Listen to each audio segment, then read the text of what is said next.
Right, we've come a long way along one side there, along this big range, and there wasn't a dog track until we just got to here. So I'm gonna have a look at this next creek and see whether there's tracks coming through here. And if there is, we'll start to put a few traps along here now. But yeah, nothing for probably about 5 k's. Yep, going both ways. On top of that last vehicle mark there. So that dog's been here this morning, so I'll start putting some traps in now.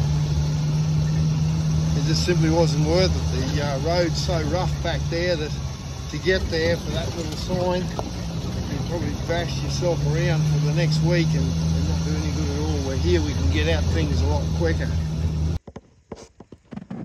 That's the best sign we've seen. One dog, big dog, right along the road this morning. I reckon getting pretty hot, eh? Pretty hot. Robbie, Rob the knob. Rob, why do people say you're a bit psychotic, Rob? Robbo, Rob, Rob the knob, yeah.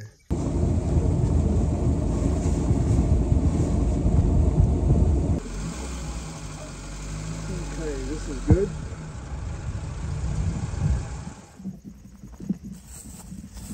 Caught a couple of dogs now, just here off the side of this rock, just using that little drag. I think 2 dogs in previous years. This here is a little rock hole, a little spring. Don't see any dogs. Cattle, plenty of cattle.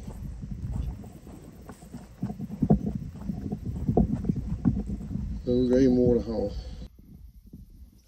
These natural springs like this would have meant life for the original, settlers in this country, the Aboriginal people when they first came here.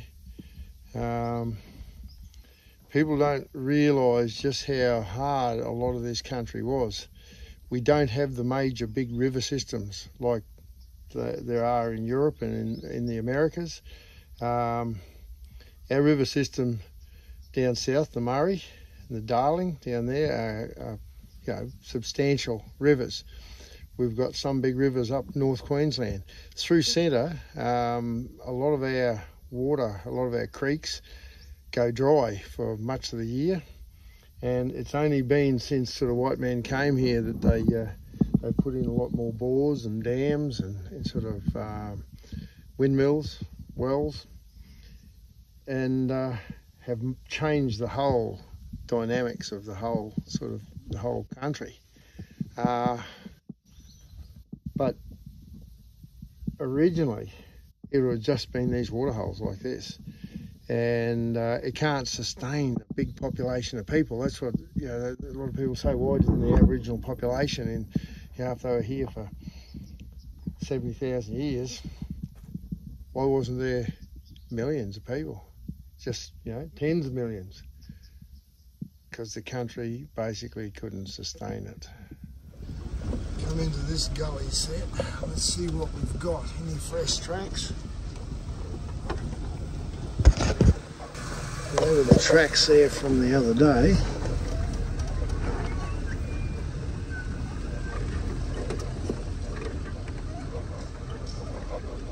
Nothing. Trap sets over there. I won't go near it, we'll just go straight through. Leave it without any scent on the ground. What have we got here? Cattle have been right through this area really hard, back and forwards. I've got 2 traps here.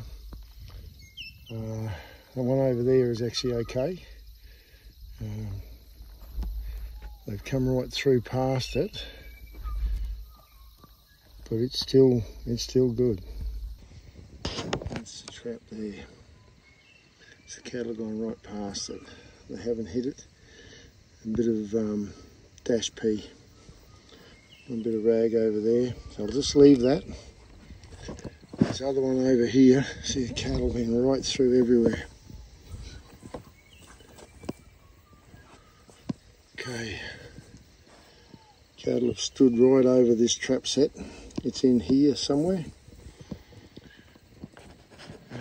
Yeah, and there's a dog track right there.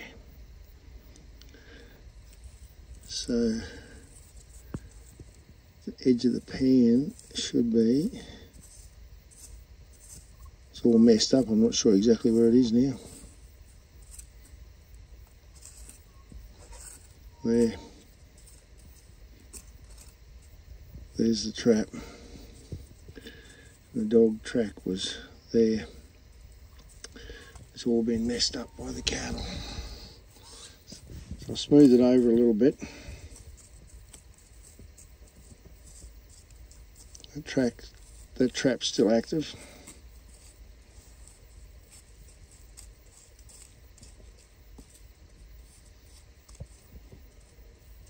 Set that in place. Hopefully the lure that I've got here is still good enough. Got a little bit of brush down beside the side of it here, so if something's walking through there, like those cattle did, they'll walk straight over the top. So if a dog's walking back here now, they should step over there, onto there as they go through. Let's try. A bit of bitch's urine. I think there's a bit of fat in here as well. We're coming down to the trap set where I got that big dog yesterday. Let's have a look at this line. Birds, many birds. But the birds are over the top, I think, of a set of dog tracks. Yes. So something's come in here to revisit this site. So let's see if we've got another dog in the same trap.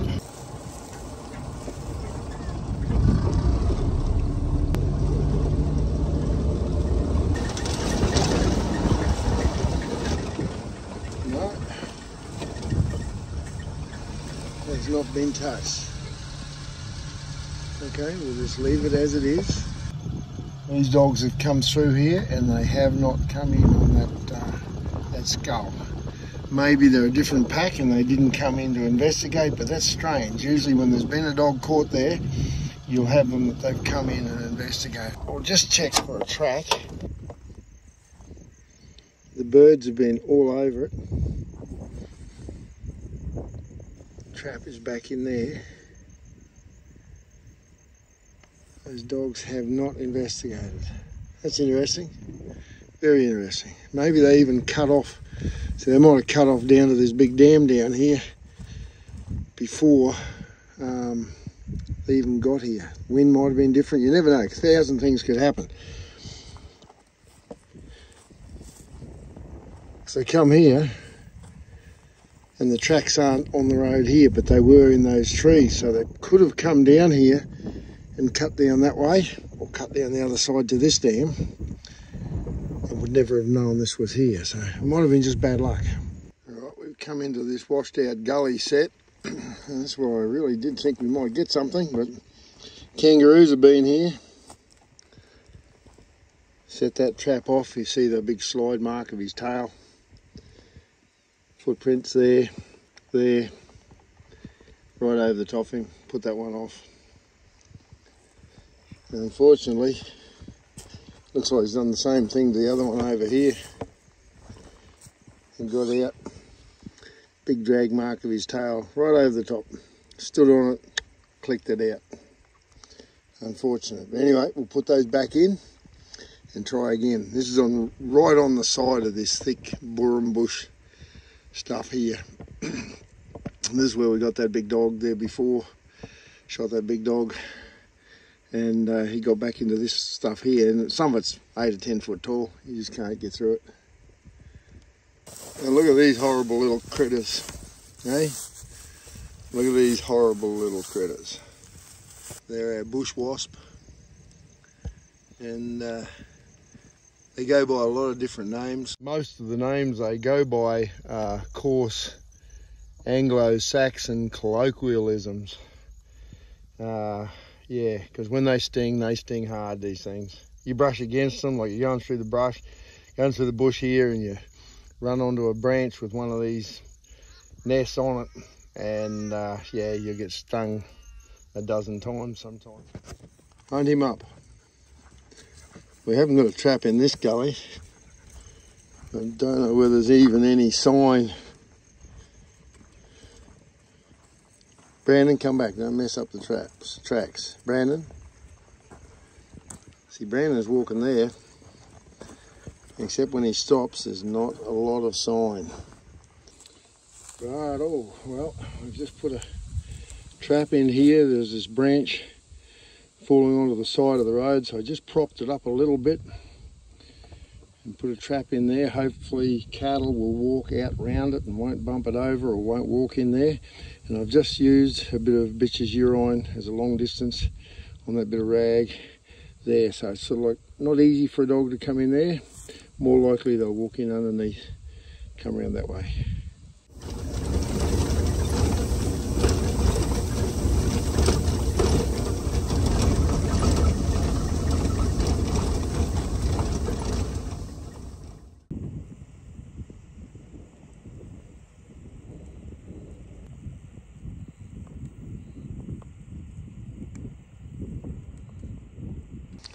What a beautiful spot.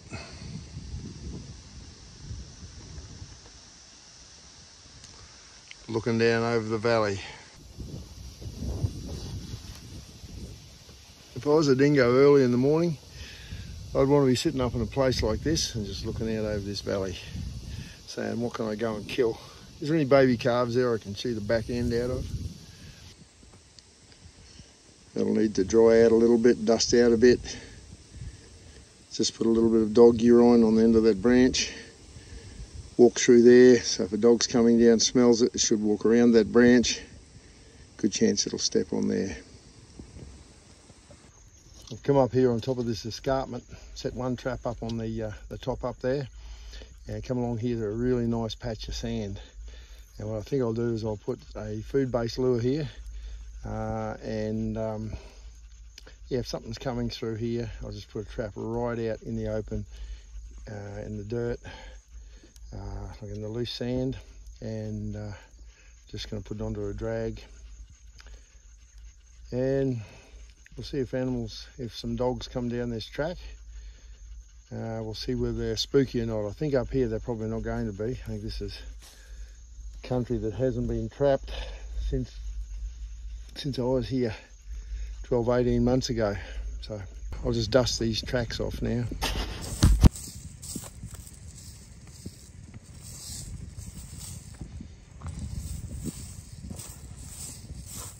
Okay. So I've just put it there between those couple of sticks in the end of that drag, and just left a narrow little walkway, and it's just tied off up there, the strop. I'll probably put some fat or something like that, food base here. I might even put fermented horse's hoof. Hot boy, isn't it, eh? She's hot. What do you reckon? Put another trap here? Look at the grass seeds in you. Hey, look at the grass seeds in you, dude. Look in your mouth. Running through the grass, in the dam, have a look around. What are you doing, dude? Hey, good boy. We'll put another trap here and we'll get on the road. Better get into a low four-wheel drive on this one, Skunko. What do you reckon?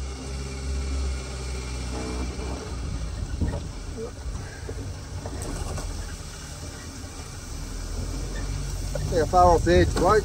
Hey, not far. You right? Hang in there, bloke. Hang in there.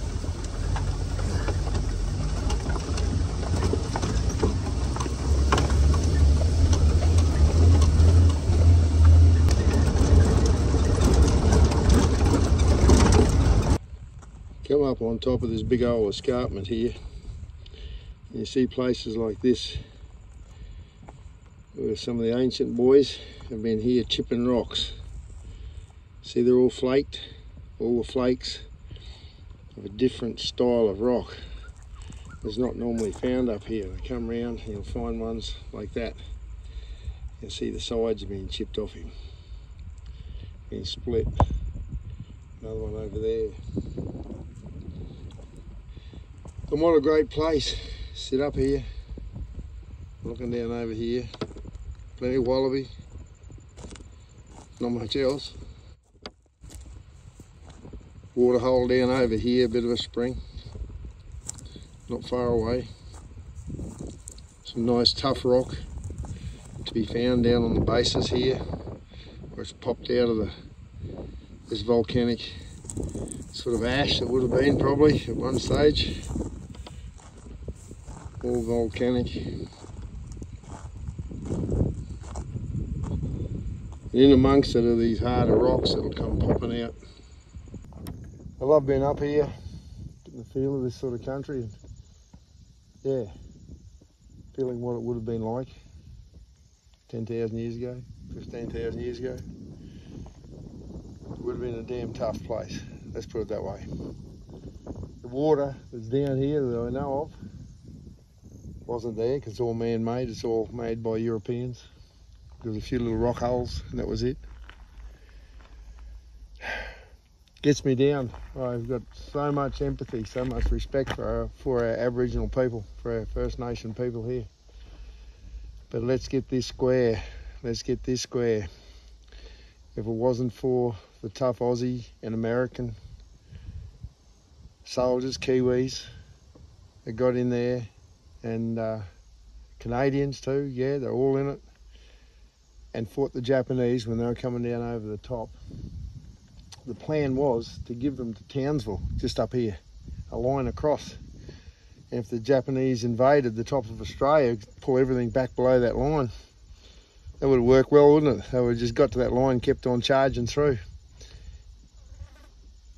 I firmly believe, going by what they were like in those times, the Japanese people, that every Aboriginal up north would have been beheaded or killed or put into slavery. They would not have survived.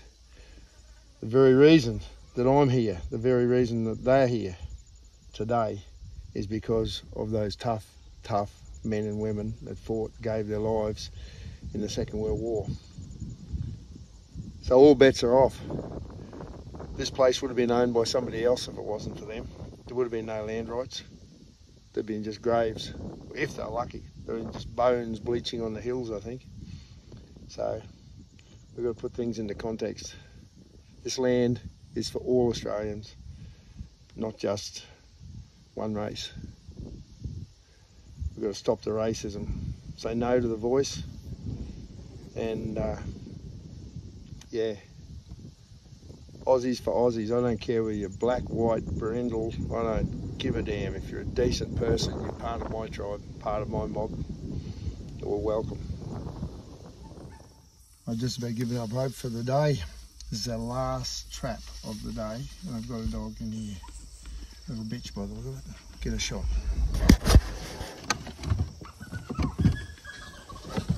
It's nearly dark.